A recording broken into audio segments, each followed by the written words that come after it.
Hello and welcome to another episode of Webinar Wednesday. Today we're going to be talking about how you can prepare your business for an exit, and we've got Chris Shipferling from Global Wired Advisors who's waiting backstage, and he's going to be giving us a lot of great information, a lot of great tips on how to prepare your business. Marg and Kevin, how are you guys doing today? Really good. Cold here though, it's freezing. Yeah. Oh yeah, winter's starting there.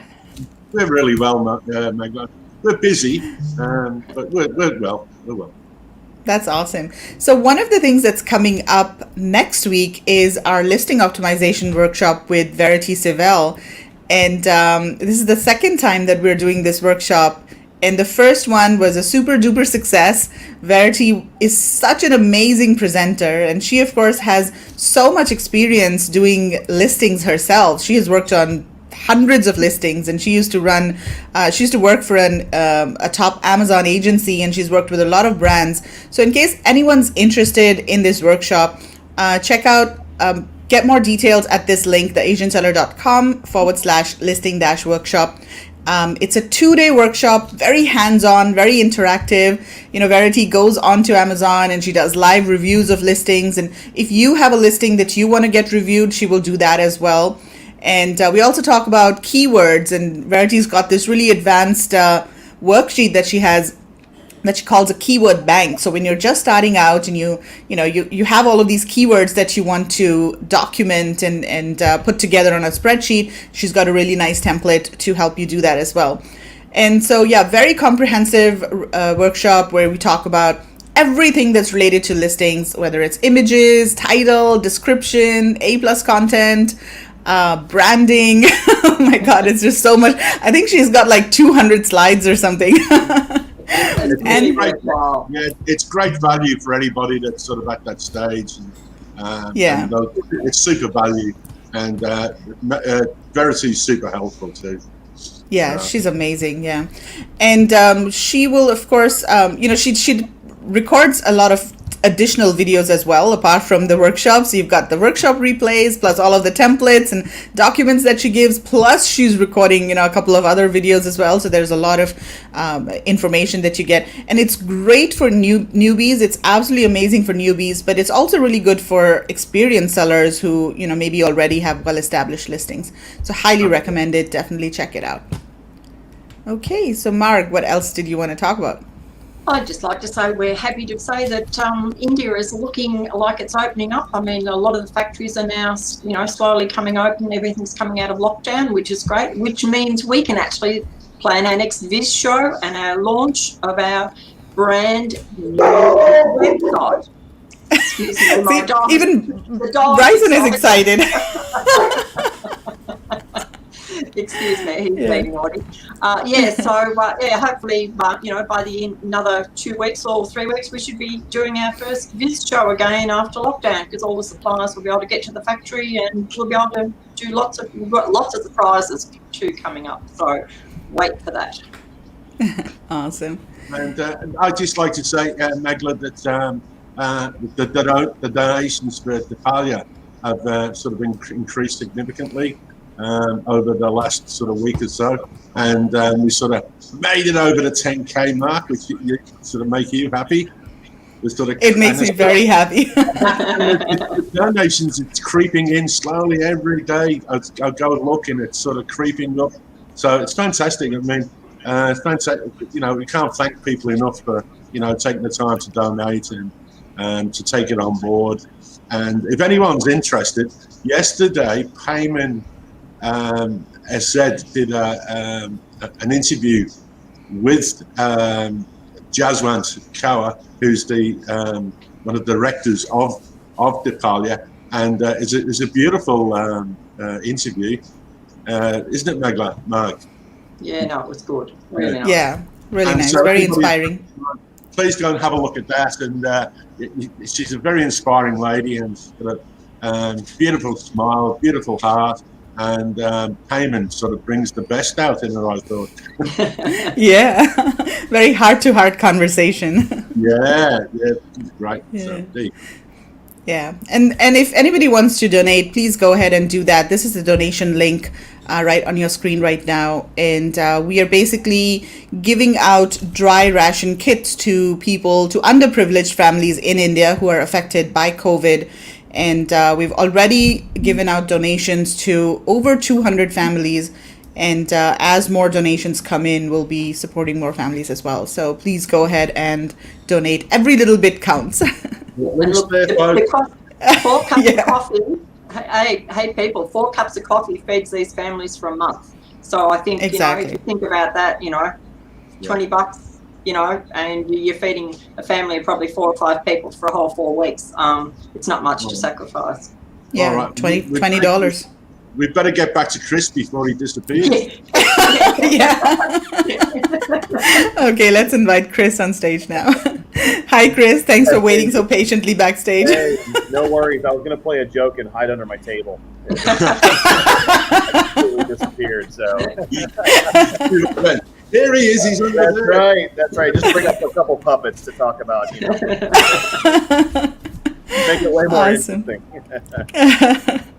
Great. Well, Chris, thank you so much for joining us today over here. So we're going to have a really interesting conversation, and there's so much happening in this industry right now. So we're very excited to learn more about what you have to say. But first of all, tell us about yourself and about your company as well, Global Wired Advisors. Yes, I will. So my apologies for my hair. It's quite humid here in Charlotte, North Carolina. So by the end of this webinar, my hair actually may look like Kramer. So you gotta just bear with me. But so a little bit about myself. We're Global Wired Advisors is a lower middle market investment bank. We're focused on digital consumer, and really what that means is we're focused on any type of companies that are within a specific range of Ebitda or revenue, typically around 5 to 6 million, going up to 50 or 60 million. That have a consumer product focus within some type of e-commerce channel, whether that's direct to consumer or that's an Amazon-based business. But that's a little bit about kind of the overview of who we are and what we focus on as far as criteria. Now, what do we do day in, day out? We work with sellers and business owners in particular, really who are looking to for that strong liquidity event. They've built up an incredible business. They've spent a lot of blood, sweat, and tears, a lot of sweat equity getting the business to a point. And a lot of folks who are listening today may be in the beginning phases of that, and some folks who are listening may be in a little bit more of that mature phase.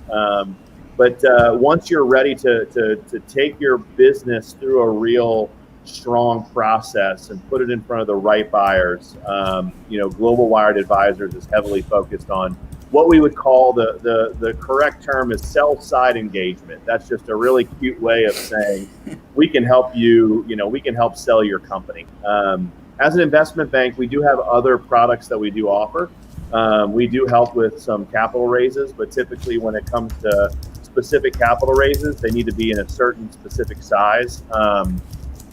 And then we also work in what's called buy-side engagements. So just to kind of round out what we do in terms of product, we'll have private equity funds. They'll reach out to us and they'll ask us to specifically hunt for, a strategic business within a specific vertical or specific category.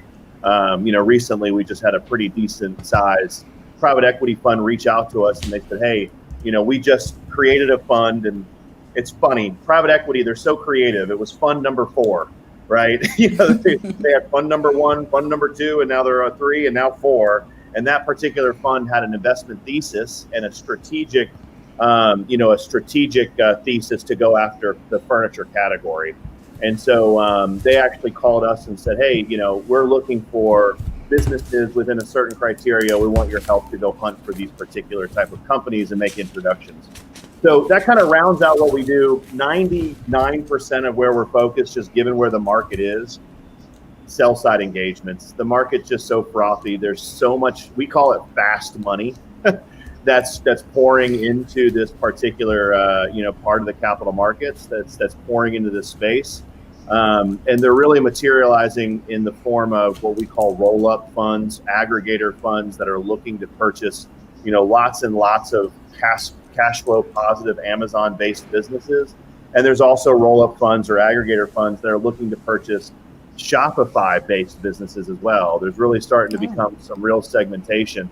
And I'm starting to have some early conversations with some funds that are looking to buy Amazon consulting agencies and also digital marketing agencies. So yeah, it feels a little bit like an Oprah episode right now. You know, you get money, you get money, you get money.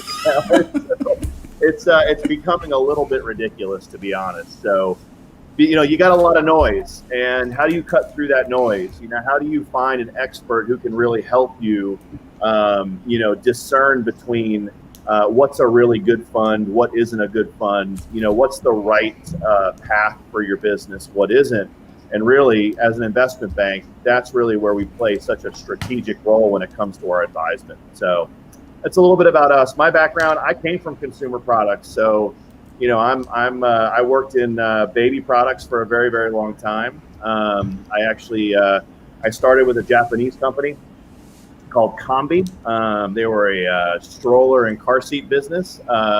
Or in Tokyo, Bebe Car is the name of the stroller, is what they call a stroller.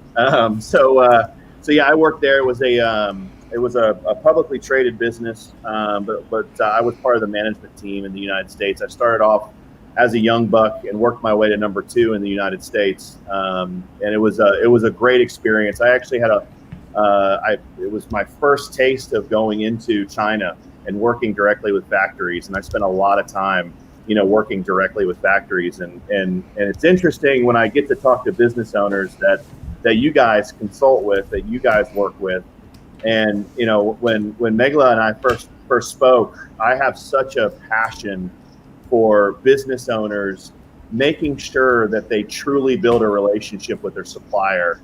There's a lot of folks genuinely who tend to kind of brush over that and don't realize how important that really is, the sourcing aspect. I mean, it's like G.I. Joe. Remember, you know, it's knowing is half the battle. And so it really, when it comes to your sourcing relationship, I'd say it's not even half, it's more than half. It gets you 70 to 80% of the way there. And my mentor actually, when I first started working at Combi, he was our president. My mentor used to tell me every day, product is king, product is king, product is king. And it's true, you know, so anyways, I worked for Combi, then I worked for a company called Evenflow, which is a fairly decent sized baby products company, a juvenile products company. They were about $500 million. It was a private equity owned portfolio company for a private equity fund called Weston Presidio. They owned some small brands called JetBlue and Fender Guitar and Party City and et cetera. And then they kind of owned this baby products business in the middle of Ohio. And so I worked for them as a director of sales and worked with some of the largest big box retailers in the country. I had direct relationships with Bed Bath & Beyond and Target and Walmart, and really cut my teeth in that, call it key account management with Babies R Us, Toys R Us, God bless their soul. They're around overseas, but they're no longer around over here in the United States. But they're here in Singapore. Yeah, I know. Yeah, exactly. Yeah. So yeah, I really was able to kind of cut my teeth, you know, working with some very, very large management teams in these, you know, retail stores and retail environments. And coming off of that, I actually worked for a company based in Barcelona, and it was fantastic. Barcelona is such a beautiful town, city, excuse me. And so I was actually charged to bring the product that this particular brand was selling in their organic markets, which was Spain, France, Germany, and Italy, and I was charged to bring it to North America. So really, I got my first taste of being an entrepreneur, but it was somebody else's money. And that's actually during that time. To fast forward, I learned Amazon Seller Central, and I was the one who really put that product on Amazon, and I understood for the first time what it really feels like to have that first handshake with the consumer. And so I got sick of the buyer's opinion.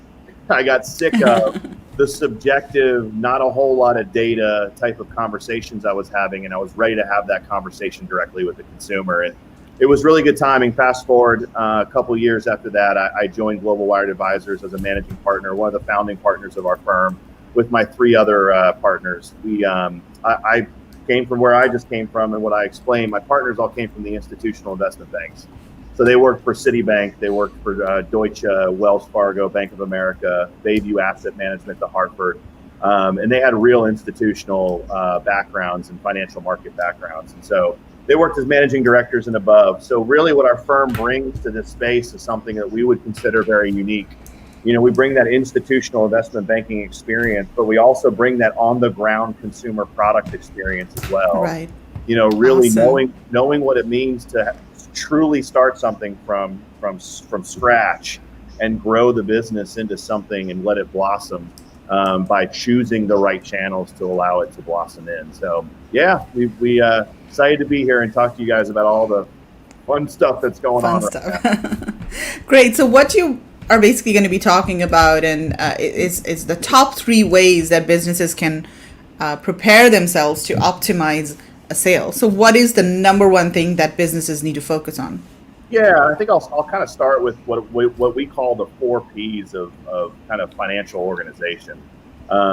It's number, you know, we all hear about the 4 Ps of marketing, right? And we kind of live and die by those 4 Ps, which I just read recently in recent history. There's actually a 5th P, which is people, outside of the traditional 4 Ps.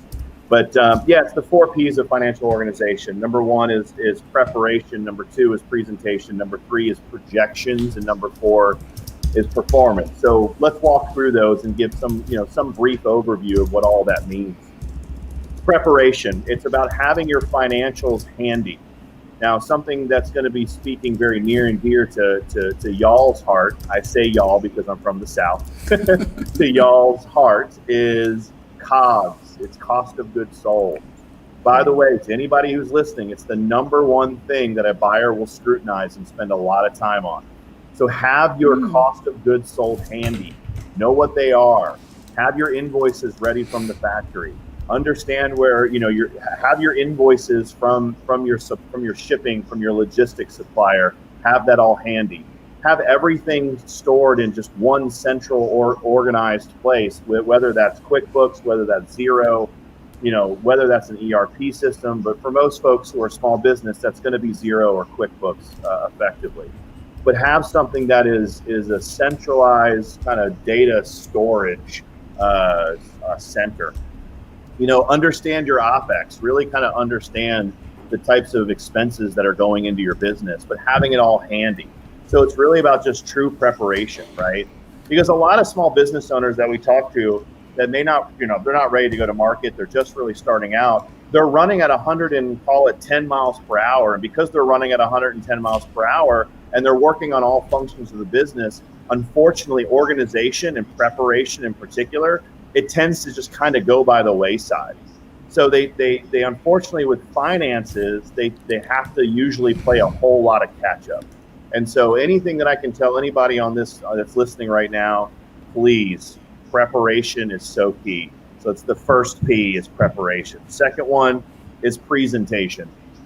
This is something that, you know, a really good accountant or really good bookkeeper, when you're ready to go to market, this is something where we spend a lot of our time, at least with our employees, is a presentation of your finances, right? So what does that actually mean? It means preparing the materials in the way that the buyers would like to see them. So what does that look like? Well, first off, in this most simplest form, it's not cash basis, it's accrual. So understanding the difference between those two is really key. And in essence, any really good accountant, any really good bookkeeper will understand the difference. And you want to start from day one having accrual-based P&Ls and accrual-based finances. So that's kind of number 1, cash versus accrual. The other one is having a true statement of Ebitda. Now, in a lot of cases, businesses are typically too small to kind of state the Ebitda, but it's really understanding what your net profitability looks like. And then, of course, depending on the size of the business, you either state it by the financial metric Ebitda, earnings before interest, taxes, depreciation, and amortization, or you state it as net profit, and then you have what's called SDE or seller discretionary earnings. If you're an owner operator, you're going to add back the specific line items on your P&L that are owner related benefits. But it's really having that statement and having it very clear. So everyone who's looking at your P&L, yourself well before a buyer for many, many, many months, understands the true financial profile and the net profitability of your particular business.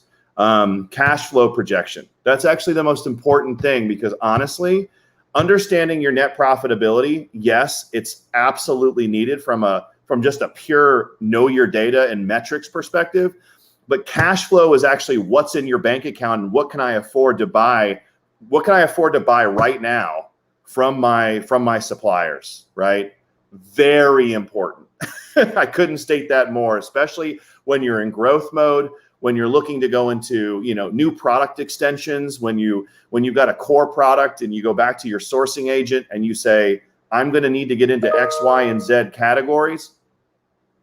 And it's really, really important to understand what that cash flow projection actually looks like. So another one too, this is probably it's not needed. It's something that we do, but it's just something to be aware of. But what we call a working capital analysis, it's just really understanding the inventory you have on hand and how much inventory you need to run the business. I'm going to skirt by that pretty quickly because truthfully, that's really something that we work on when you're ready to go to market and when you're ready to exit the company. We really dive in, we take a look at your inventory profile, and we put together what's called a working capital analysis to understand at this given moment, how many months of inventory is really needed to drive the business? How many turns per year is really needed for this particular company? And oh, by the way, how can we get better at that, right? A balance sheet, again, pretty simple. It's something that a great accountant will always do for you, but you got to understand your balance sheet. What are your liabilities and what are your assets? It's pretty simple. So I think all of us understand a balance sheet, so I'll skirt over that. But here's two other points that I think is really important to understand. And this is really, really, really good to do well before you decide to exit. Understanding your unit economics. And what I mean by that is you start to get really granular on the SKU level of understanding how much profitability each SKU is truly driving towards your bottom line. How is it flowing directly into your bottom line? And really being able to analyze SKU by SKU the type of profitability that particular SKU is driving.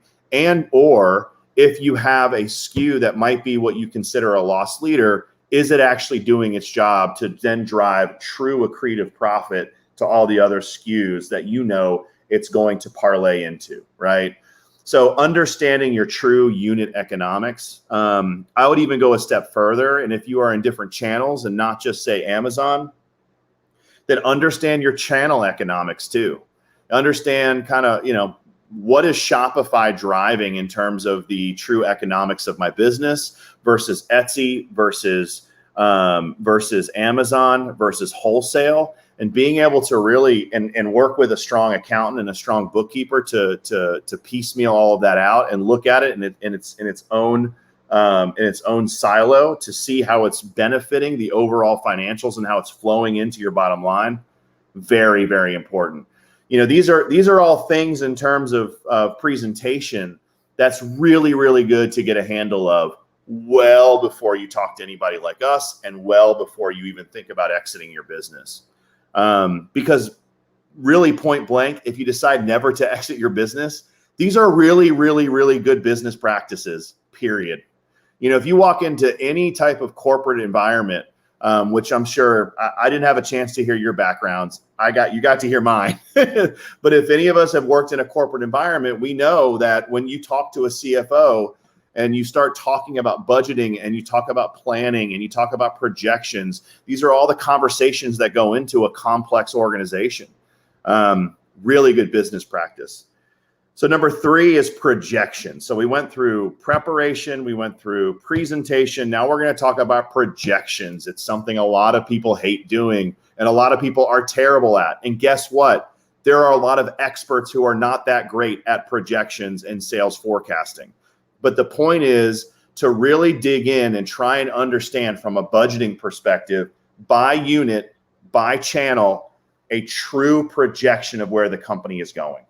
So get really good at that exercise, because when you go and it's time to really present your company to a very large buyer set, this is going to be something where if you nail it and you're good at it and you have a view of where your business is headed, it's going to impress the acquirer, because they're going to then have lots of confidence in the way that you look at your business, the way that you understand your business, and they're going to have a lot of confidence and believe you about where the company is going. So it's a by channel, by SKU exercise. And it's also then, we'll get into this later, ties into the product roadmap, right? Where else am I going? How am I going to budget for that? And also what's the support mechanisms from a marketing perspective that are needed to prop up the new product roadmap and the product extensions that I'm getting into, and also the NPD or the new product development I'm deciding is needed for the business. So finally, performance. The final P, it's performance. It's being able to look at everything and update all of what we just said in real time effectively. What is the performance of my projections? So, we used to do this a lot at every company that I worked at in my former life, as I like to say. Every single month we would have actuals versus budget, and we would compare. And really what we're doing is we're just trying to get really tight on becoming better at our projections, because they flow into ordering from your factory. They go into inventory and supply, and how much inventory is really needed based on the projections and the sales performance of the company, right? When you're on Amazon, how many units are you now selling per week? And if I decide to then run a few promotions, how is that going to affect? How did I forecast the effect of those promotions? And then how did I actually do? And now I can inform myself for the future on how those things will react when I decide to do them in the future, right? So it's about really just taking the time to understand the performance. And look, I get it. I'm a co-founder with 3 other guys, and we do a lot of work, even though we've got a pretty robust staff. And it can be tough sometimes to pop your head up and raise yourself above the clouds and look at your business in totality. I totally understand that. But if you surround yourself with a really good team of whether that's an outsourced accounting team, an internal accounting team, a fractional CFO, just surrounding yourself with a really good, call it accounting or finance team, it will allow you to free up some time with this particular function, finances, to stop and really understand what's going on with this particular function. So yeah, I would say it's the 4 Ps: preparation, presentation, projections, and then performance. Yeah, I think that's a great way to sort of summarize all the financial organizations. So of these 4, what do you think sellers, especially smaller sellers or maybe mid-sized sellers, what do you think they struggle with the most? I say number 1, preparation. Because okay. once you're done prepping and you have all your data organized from I know what my COGS look like, I've got all my invoices, I've got a centralized data center, etc. Once you get past that, typically you can then hire someone to really help you run that function on an ongoing basis. It's always preparation, because we're always entrepreneurs, small business owners.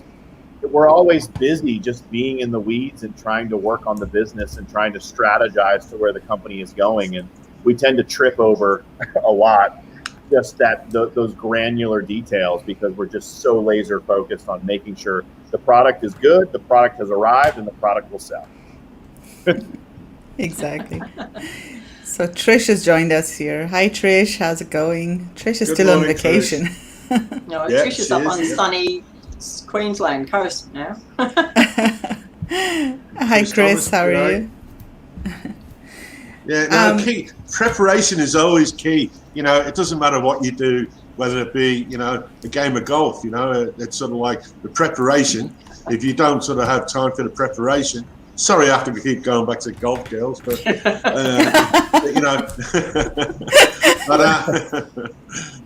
no, preparation. You're right, Chris. Preparation is key to all things, I think. It is, and it's funny. There's a I think it's a military phrase that's used here a lot in the United States. It's proper preparation will prevent piss poor performance.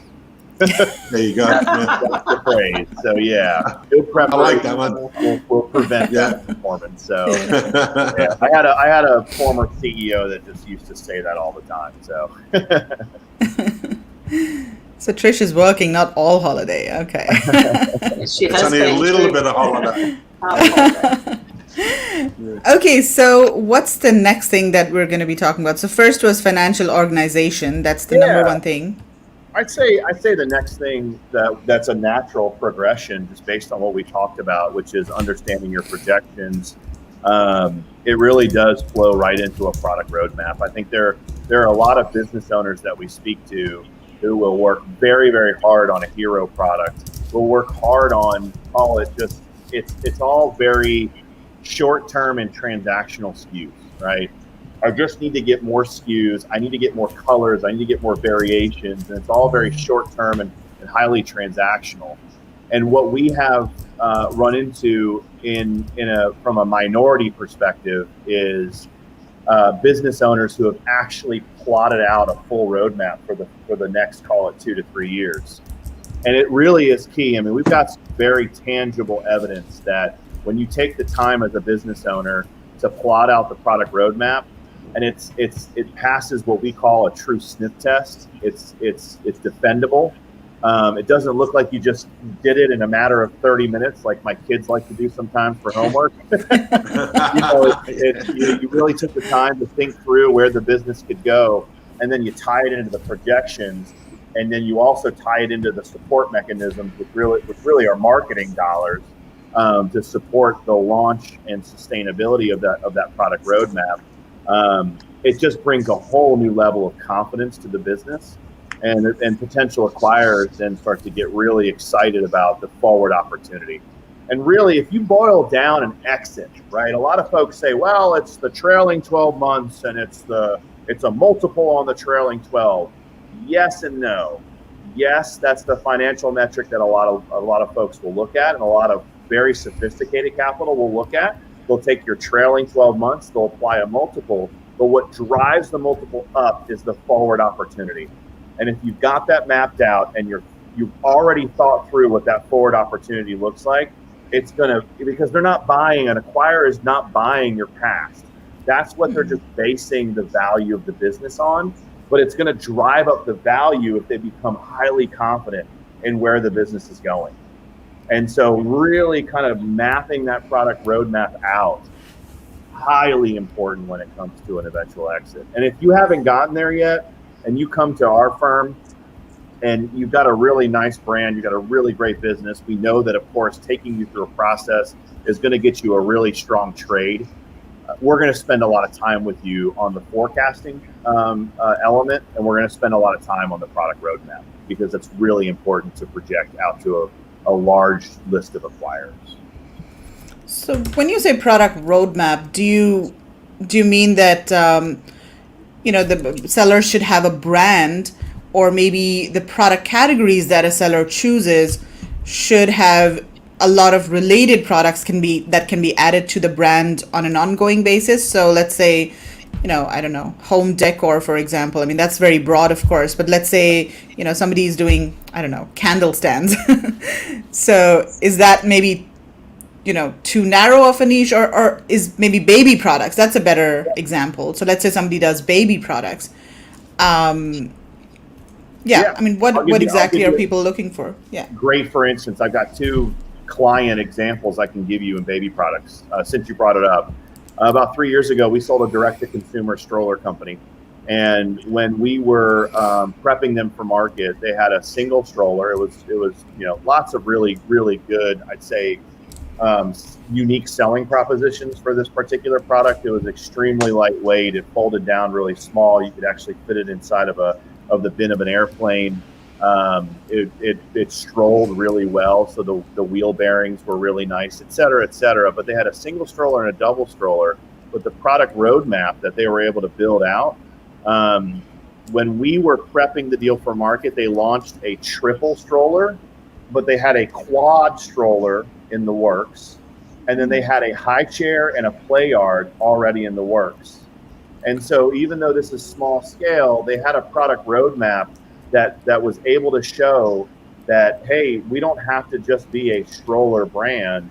We're a baby products brand. We're capturing the attention of mom and dad, and therefore we easily can extend ourselves into home. So it would be high chair, and then also sleep, play yard, And then they had a couple other things that were in the product roadmap. But when you looked at it, you didn't think they were just throwing a bunch of stuff against the wall, right? Yeah. It looked very, very well thought out. And they even had, very strong specific details on how they were going to, get the quad stroller, get the high chair, get the play yard, the factories, the projected COGS, the projected landed costs, the actual sales forecast behind it, the budget to get it up and running. I mean, these are just exercises that you would find in any type of really Fortune 100, 500, 1,000, or medium, or even strong small business that's got a very robust team and lots of cross-functional employees. This is the type of work they're doing every day. I mean, this is the type of work we did at Evenflow, right? It was a $500 million company, and we worked very hard every year, not only on our budget per channel, but we worked very hard on a product roadmap for the specific channels that we were selling in, and understanding where else can we go with the product. And product roadmap isn't just, let me extend. So, okay, talk about home. I sell, candle holders. Well, maybe the candle holders could lead into candles. It's also saying, well, is there any innovation that I could bring to the candle holder? Right now I charge $9.99 and it's fairly commoditized, but what if I created a candle holder that actually created its own wax, which would never happen, right? But what if I did that? What could I charge for that? Well, probably a lot of money, but you're bringing real innovation into your product roadmap as well. So it could also be variations in terms of different colors, in baby products specifically, and also in home. Following trend was really important, right? Following the fashion trend is really important. I know at least in every company I worked in baby products, we had an actual fashion designer on staff that went to Milan, went to Paris, and got to see where the trends are headed for the next 2 or 3 years, and applied that to a stroller and a car seat. And if you're talking about a home, kind of a home-centric product, you'd apply it to bedding, you'd apply it to pillows, you get my point. So it's more than just, hey, let me go create a bunch of new products. Do I bring innovation to my current product line? And it's also about fashion too. So needs to be cohesive, really, doesn't it? So it all sits together. That's right. Because you don't want to look at a storefront and you've got a wrench and a baby bib and a something else. Yeah. A lot of people do. I've looked at a lot of sites and you go in and you go, God, look at what they sell, and it's a bit of like a jumble store. It is. And it doesn't look, well, to me, it doesn't look good. I don't think that looks saleable. I mean, an opinion from you, what would you say to people who have done that or are thinking it doesn't matter? Do you want to? I would say that your company, your business will be discounted by an acquirer for sure, because they're looking at that and they're saying it's not cohesive. I'm not really seeing a real brand here. These guys have been very successful at selling lots of different SKUs or widgets, and they've grown lots of good cash flow, but 100% you're going to get discounted through that process.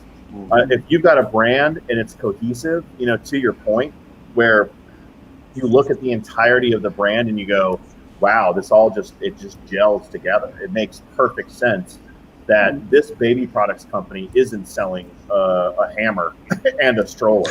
It makes perfect sense that they're selling a stroller and they've got a roadmap to get into car seats, but they're getting into high chairs and they're getting into play yards. And even on that note, when you're outlining your product roadmap, even getting into some of the details around understanding the testing and regulations that go into that. Being in baby products, there was a lot of regulations, especially around car seats. Car seats in particular, they were tested like an automobile. I mean, I've been to the same facilities where they have the crash test dummies for Ford and Chevy, and we were running our car seats on that same test bench. So the regulations are very, very, very heavy in that particular category. But being able to understand that there's lots of regulations, right? And understanding that, there's lots of testing that goes into it. If you come to the table knowing that, a acquirer is going to look at you and go, oh, you did your homework. Wow. Okay. I feel confident. So we've got a question from Justin Huang. He's saying, this is awesome. What multiple discount would having a brand versus no brand generally be? Yeah, it just depends. I mean, look, right now we're in a very interesting time. You know, a lot of you hear a lot of people sometimes say, "What a time to be alive." It's really true, right? I mean, we've got a lot of fast money, we've got a lot of capital that's flowing into the space, and the bids for companies that you're describing, the one that doesn't have kind of a more, I'm going to use an American analogy, but we call it a glorified Dollar General. Which is really like it's not even a Walmart. It's just it's a Dollar General is a store filled with just lots of very generic product, right? At one point, there was a bid for that when it came to the aggregators because they were looking to deploy capital very quickly. And it's interesting, and we're kind of getting into a whole other topic here, but they're now starting to segment and they're looking for strategic acquisitions.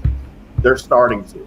And the reason they're doing that is as they go down the line in their Series A, Series B, Series C, and eventual an IPO, you get a lot more institutional investors at the table scrutinizing the type of assets that you're purchasing. And so they're going, yeah, that's actually not a brand you're buying. That's just cash flow. And that could go away at any given point. Not interested. I want to build a brand that's got real longevity. I want to buy a brand that's got real sustainability, et cetera. So let me be specific about the discount. I know that for a fact, let's just say you've got an all Amazon brand. Let's make everything fair. An all Amazon brand that's got $3 million worth of cash flow or $3 million of Ebitda that's generic or multiple categories. And you've got something that's brand centric and has everything we just talked about. It's got the product roadmap, it's got growth, it's got scale, it's got size, it's got everything. The generic brand, the best it probably will ever do is a 3 to 4 multiple, period. That's the ceiling. We've seen it, we've experienced it. We know not just through anecdotal evidence, it's actually real on the ground evidence versus the brand that you can really take to true strategics, corporate strategics, private equity funds, family offices, and then you also sprinkle in a couple of the aggregators. That trade is going to see probably somewhere between at around a 5 to 7 multiple. I mean, it really is a big difference. And you ask the question, how in the world would it have that much of a delta or that much of a difference? And it all boils down to forward opportunity and brand. Okay, brilliant. By the way, shout out to Justin. Justin is from Airwallex, which is a payment service provider. We're pretty excited to work with them, and I've signed up for an account recently. So yeah, we're going to be doing a webinar with Airwallex hopefully soon. Jack says, very insightful. Okay, Trish, are the aggregators interested more in acquiring US-based companies? No, they're fairly agnostic when it comes to where the company is domiciled, and I think that's really the specific question that Trish is asking. You know, it's interesting. I mean, aggregators have really brought an opportunity for, I call them international brands, and you could call them domestic brands. Oh. But that's right. We're international. We like the sound of that. But these aggregators have definitely brought an opportunity to, what I would consider international brands to go through real acquisition and real trade. The reason is, prior to any of these funds, and it's all venture debt. It's very small equity and lots of debt, which we can get into a lot later. But before any of this cash, this fast money came into the scene, if you weren't domiciled in the United States, then you really could not get an acquisition done. It was very difficult because you couldn't exercise what's called an SBA loan. So if you were of a specific size, and typically that's, call it 5 million of revenue, 6 million of revenue, it was really difficult to get an acquisition done if you were not domiciled in the United States, because the SBA loan is a small business administration loan. It's backed by our government. It's actually what they call wrapped by our government. So if you default on it, the government's going to back it up to 90% or 70%. And so it's a really kind of safe way. Plus, any one of us, if we wanted to go buy a business and we lived here in the United States and we had a great credit score, we could go and obtain up to $5 million of a loan by only putting 10% down. So it was a really, really, really good vehicle to go and acquire businesses as a private investor or a pool of private investment. And so then aggregators came on the scene, these roll-up businesses, they got a ton of fast money, and now they've got their coffers and bank accounts just completely full, and they want to go deploy this capital as fast as possible. And so it's giving opportunity to pretty much everyone globally. Okay, so the second one is product roadmap. Then what is the third thing that companies need to prepare for? Yeah, so the third thing is know your stinking data. Just know it. Please know it. Have an understanding, have a perspective, and then please have a view on your data, right? If I start having conversations with you and you're 6 months out, even 12 months out from going to market and going through a process to sell your business, and I ask things like, what's your CAC? What's your AOV? What's your LTV? And you start to go, hey man, I don't know what you're talking about. I'm going to take a massive pause and I'm going to say, let me walk you through what those things mean. And then I need you to go do a lot of homework about your own business. So really digging into your qualitative metrics that help drive, truthfully, a lot of decision making when it comes to strategic decisions for your business, right? Understanding your demographic, understanding your repeat purchase rate, understanding the lifetime value of that particular customer, understanding the average order value of a particular channel, right? If you're in wholesale and you decide to go that method, get to know your buyer very well, get to know your planning team, and understand how many units are you selling, per store, per week. What's the benchmark that particular wholesale customer looks at and understands as either a success or not a success? You dig in with them and try and understand a little bit more about what type of consumer in that particular store is buying your product. But, direct to consumer has made it very easy. And now Amazon is opening up more opportunity for you to understand the consumer through their platform by way of brand analytics. And so get to know it. And if you don't know it, Google it. And if you can't Google it, find somebody who can Google it for you, right? Understand your data. And it really is going to be a great qualitative exercise and inform you exactly who you're selling to. What are your best widgets that you're selling? That kind of goes back to understanding your projections and your presentation of your financials by channel, by SKU. It's understanding your ROAS if you're selling off of Amazon and through either Google AdWords and Facebook Ads Manager. ROAS tends to be the metric that a lot of folks use. But then speaking specifically to Amazon, know your ACOS and know your tacos. Just know it. Memorize it. Know it. It's really understanding that data from that perspective. Again, I'm building a case for confidence. I'm building a case to where when you're ready to go to market and you utilize an investment bank like ours, we're going to take all your data and we're going to do all these things for you. But if you already have a view and you already have a lot of these things ready for us to kind of put through our process, it takes the confidence level to a whole other different level. It really does. And it really helps us then when it comes to our marketing process, go out there and truly get you a much stronger deal structure, a much stronger trade for your business and for your asset. So yeah, it's know your stinking data. I know we just put know your data, but know your stinking data. Okay, let's take this Chris. question from. Yeah, sorry, I'll just jump in there. Megla and Margaret. One of Margaret's biggest things, Chris, is know your numbers. But now she'd be able to go, know your stinking numbers. Know your stinking numbers. That's right. It's true. It's the same thing. Know your numbers. Know your data. Have a view. Absolutely. Have a perspective. Absolutely. If someone asks you off the top of your head, what's your AOV? Have an answer quickly. That's when you know your data. So yeah, absolutely. I keep going back to my former life, but it's true. I mean, I used to sit in on lead team meetings with, my CEO, CFO, and COO, and they would grill me on my business.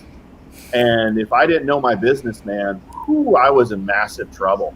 But you know what it did for me? It helped me become a much better manager of the channels that I was directly involved in. That's what it did. It wasn't just, hey, I need to pass this test. It was, no, I actually really know what needs to be done in this particular channel to make our product a success. So. Right. Okay, let's take this question from Jay Shah. What about wholesale FBA versus private label business?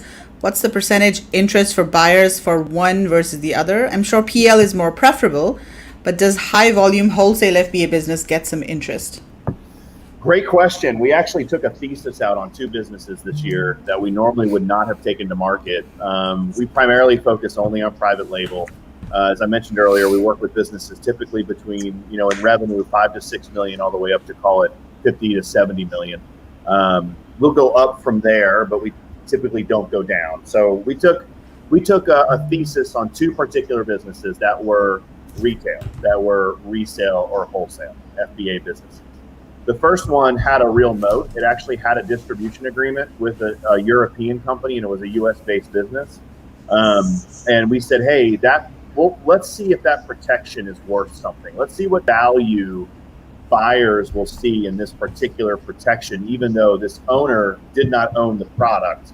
He was just merely reselling that particular product, but he was the only one doing it, right? So that's thesis number 1. Thesis number 2 was a category leader on Amazon right now in the pet space.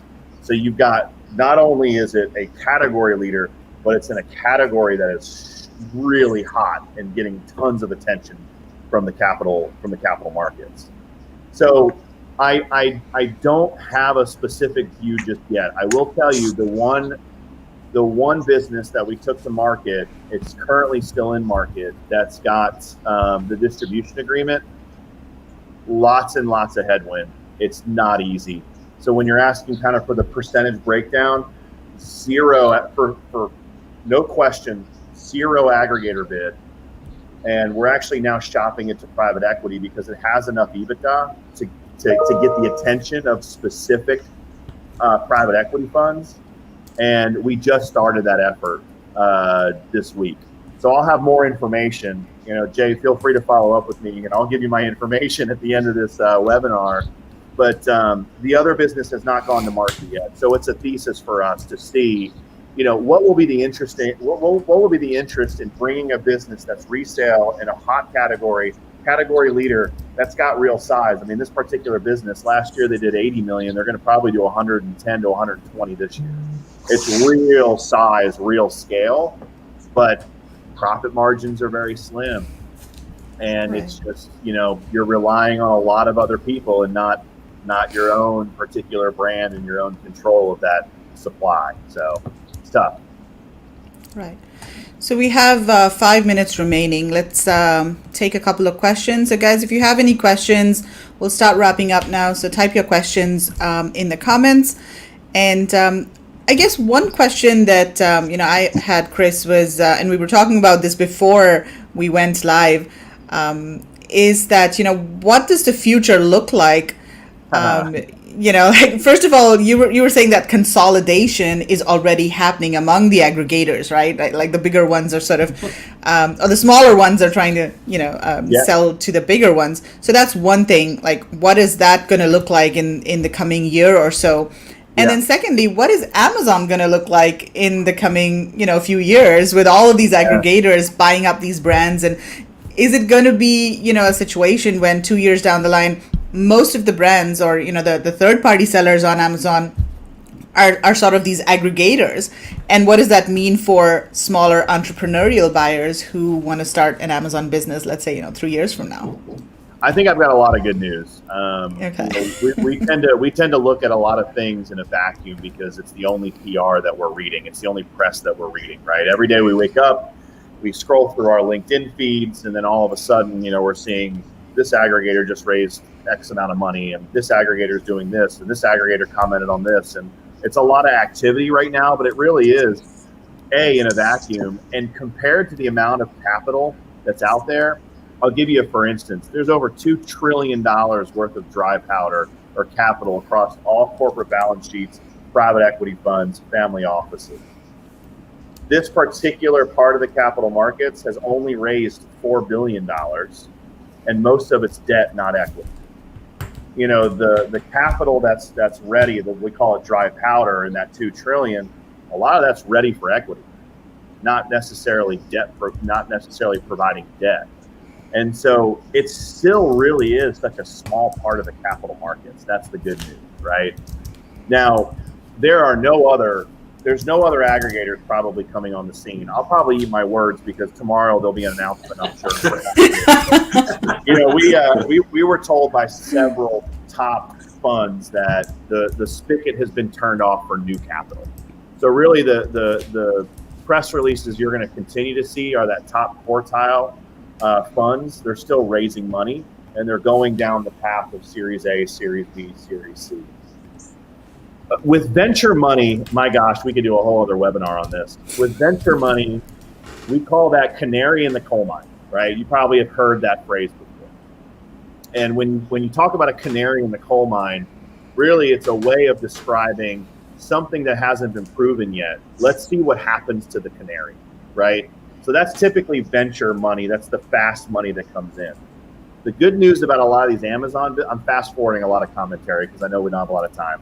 The good news about this, about Amazon-based businesses, not as much even D2C, because D2C has a little bit more of a cash burn and runway to get cash flow positive, but Amazon businesses are typically cash flow positive from day one.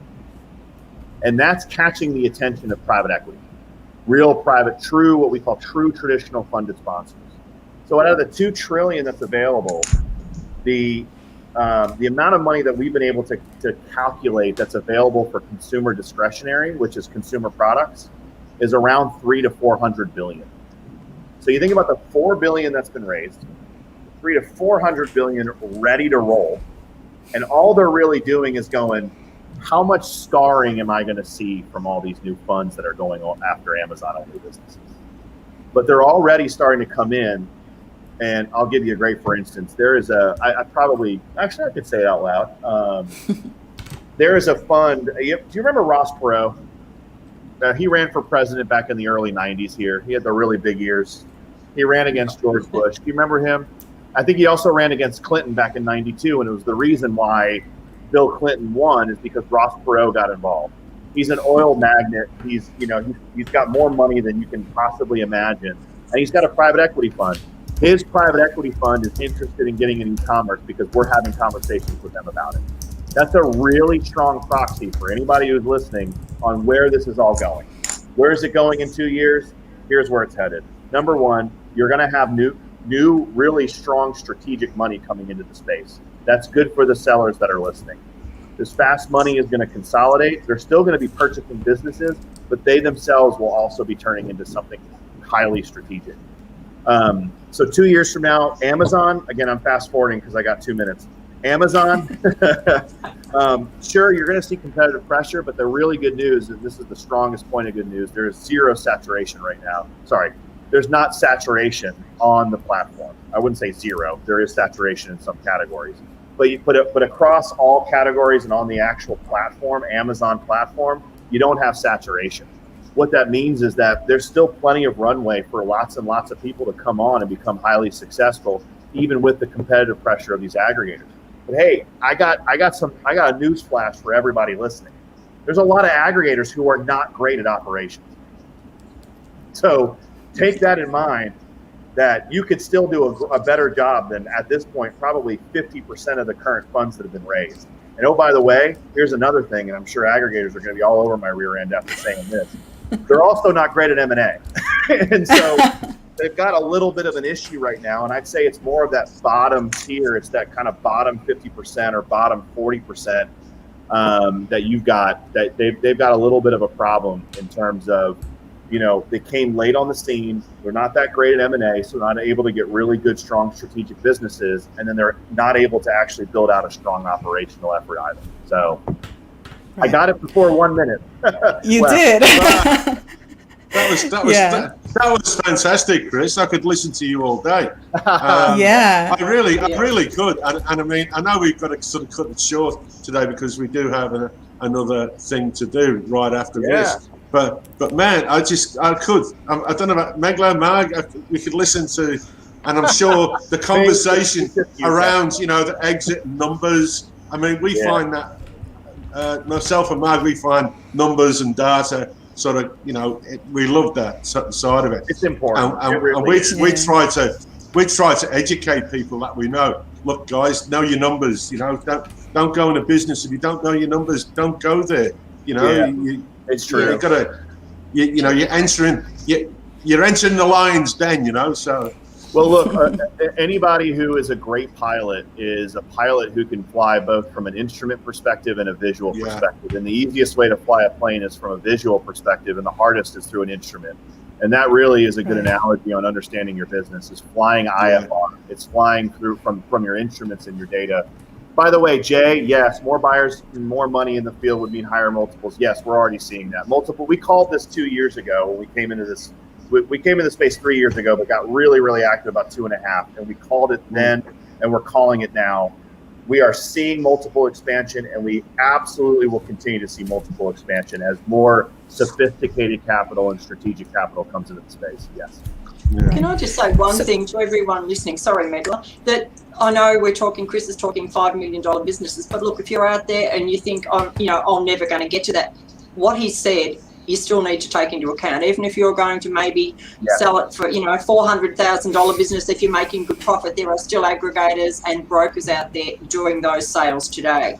So don't think this doesn't apply to me and turn this off. Go back and re-listen to it, because it's exactly the same principle whether you're selling a $5 million business or a $500,000 business. So you'd agree totally, Chris, I hope. 110%. I completely agree. This is really what we're talking about. Isn't preparation for an exit. What we're talking about is great business practice. That's what we're talking about. Yeah. So I'd agree 110%. So thanks for putting up with me and my sweaty forehead this entire time. That's Send all right. it over here. It's cold. We need Yeah. I think we need to bring you back for another webinar, Chris, because Absolutely. there's a lot. Yeah. Is it okay to display your email address? Oh, Would yeah. that be okay? Absolutely. Okay. Okay, cool. And by the way, so look, here's. Oh, sorry, Megla. I'm sorry. Go ahead. No, I was just saying, here's Chris's email address in case anyone wants to get in touch with him directly. Yeah. Yeah, and look, we're altruistic and we're quite helpful. So, to Margaret's point, if you're only stamping 300,000 or 400,000, but yet you still need some really good advice or some good resource, there's my email. Email me. Just ask me lots of questions, and I'm happy to help. Awesome. Well, thank you so much, Chris, for your time today. It was very insightful, really good information. Thanks a lot. Awesome. Thank you, guys. Take care. Thanks. Bye. All right. Pleasure. Thanks a lot, guys, and we'll see you next week for another Webinar Wednesday. Bye. Yeah. Bye, everyone. Bye.